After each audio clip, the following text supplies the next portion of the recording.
everybody, it's Katie from Ray & Company Face Painting and Body Art and the Ray & Co Insiders channel. In today's video, we are going to be doing a basic butterfly, a basic spider with super basic supplies. So this is a great tutorial for anybody who's just starting face painting or thinking about volunteering for an event or something like that. So we'll go ahead and get started. We're really using just brushes today. So I do have a tag regular white and a tag regular black for my line work. These are wax-based paints and a really good brand for doing line work. I have a mister bottle here for activating my paints, and these are cheap. You can pick them up at the drugstore. I'd recommend picking up a couple of them. And then in terms of paints today, we're going to be using a basic 12 color palette. I do have a much larger palette available, but this is really just for beginners. So we're going to be using something similar to this. This is a tag 12 color palette. I think you can still pick this up on Amazon for about $40 or so. And then if you are interested in getting this buyer's guide, how to build your first face painting starter kit, you can head over to rayfaceart.com/learn and pick up the buyer's guide there. It's pretty comprehensive, and I go through a little bit of my journey on how I increased my kit or built my kit without debt, and just kind of built it up over time. Okay, so the first thing, oh, I forgot to show you my brushes. So the brushes that we're going to be using today are from the sillyfarm.com Paint Pal Classic Brush Collection. All right, so it comes with 6 brushes. The first 3 are kind of special. So this is just the 3/4 inch flat brush. And then there's a nice filbert brush here, which is, they call it the big drop brush. And this one is called the pretty petal brush.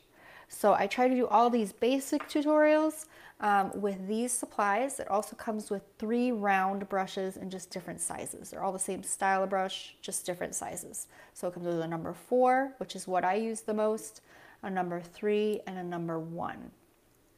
Okay, so we're just using those 6 brushes for this tutorial and some of the other tutorials that are available. And we're going to start off with the big drop brush. I'm going to activate my red paint, and I actually happen to have a pot of it outside of my palette. So this is a newer color for me, and this happens to be a Fab, F-A-B, Rage 128. So Fab Rage 128. Okay, so I'm going to take my big drop brush. I spritzed my paint just to activate it a little bit. My brush was already damp. And so I'm going to get some red on there for the body. I'm going to zoom in for you guys. And so essentially what we're going to do is we're just going to draw a little circle or a little oval, whatever you guys want to do, but it's really quick with this brush. So there you have it. That's about it for that. While the red is drying, what I would do if I was on the job is I would go ahead and start with the spider webs. So I'm going to go ahead and do white today. Sometimes I do black if my line is long. The spider's body is black, so it just helps me move a little faster if I just use everything for black, and the kids really don't care. So we're going to move. This is going to be our focal point right here, so the flow of our lines is going to head towards this direction, and we're just going to do long teardrops, just like this. Okay, and you don't want to get too close to the red dot so that you have room to put your legs. But the key to teardrops is just that if you keep your brush perpendicular to your work surface, you're going to have more control over what it does. Okay, so it's probably like the trickiest thing that I had to figure out when I was just learning to paint. And I really am not a painter. I don't do any other sort of fine art or anything. So that was just something that I had to learn over time. How to get it to do what you want it to do. Okay, so we're going to, and I don't know if I said, but I'm working with the number 4. And so again, perpendicular to my work surface, I'm just going to do a loop and a loop and a loop. And I'm using my pinky for control. It helps kind of keep my hand steady, which, that being said, you're going to want to keep your nails, if you use your pinky, which you most likely will, you're going to want to keep your nails short so that you're not digging into your client's head. So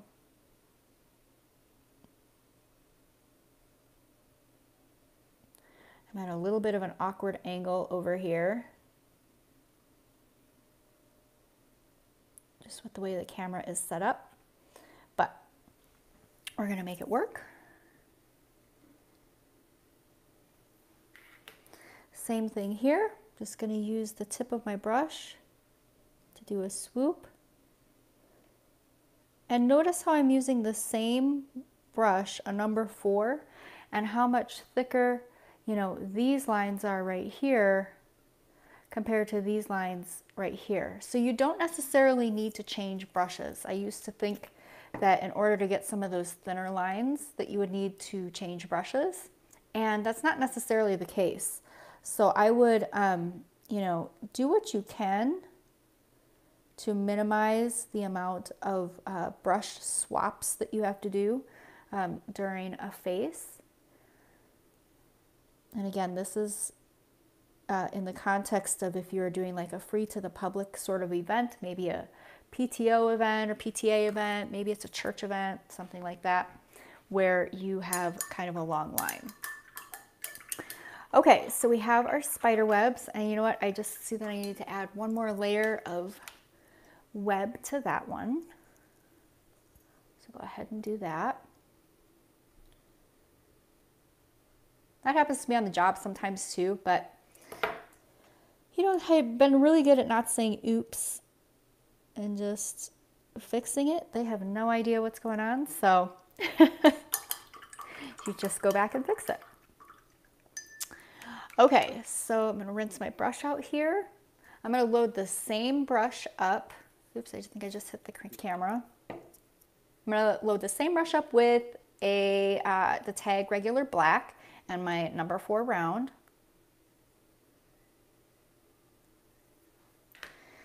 And you guys, this camera angle, it kills me, but okay, let me see if I can do this. Perpendicular to your work surface, and just drag that puppy around. Okay. And one way that you can practice those circles real easy is, you know, I try to keep my paint and one brush, like my number 4 and my white or my black, just really handy on my desk or anywhere where I could just sneak in some practice.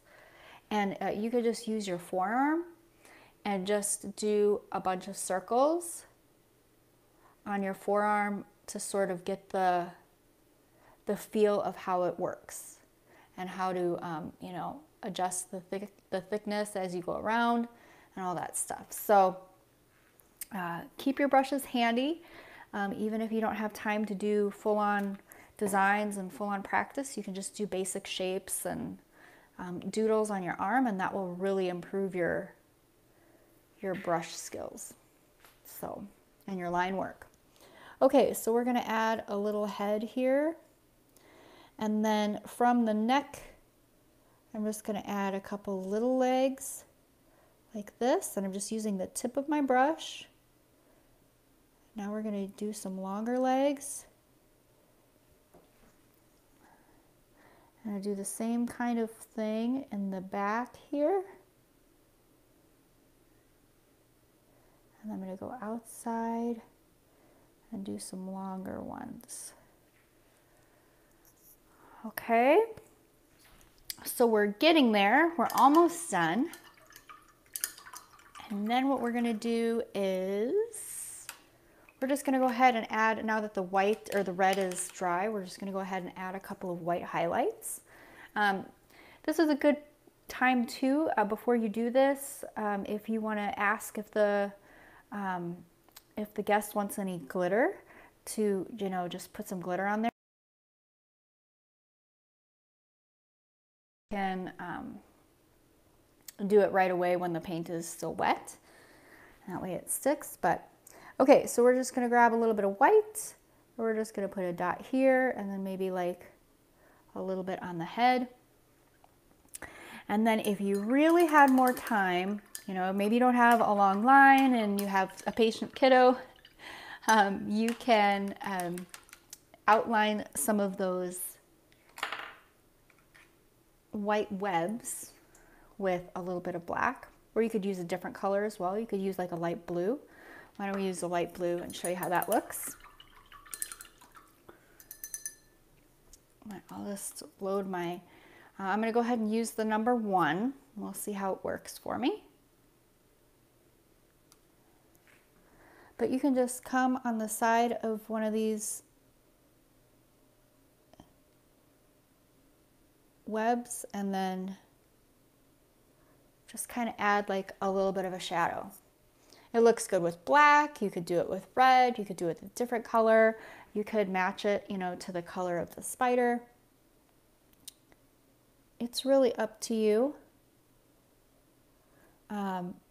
But this is just kind of a nice to have extra little design element. It'll get a little bit of a wow factor. I think anytime that you can do really nice brushwork and line work, it gets a good wow factor. So there you have it, guys. This is a great on-the-job spider for those of you who are volunteering and doing free to the public events, or you're doing contract events for corporate picnics and things like that. So if you, again, if you want to build your own starter kit, pick up this guide, How to Build Your First Face Painting Starter Kit, at rayfaceart.com/learn, and I will catch you next time. Thanks, guys. Bye.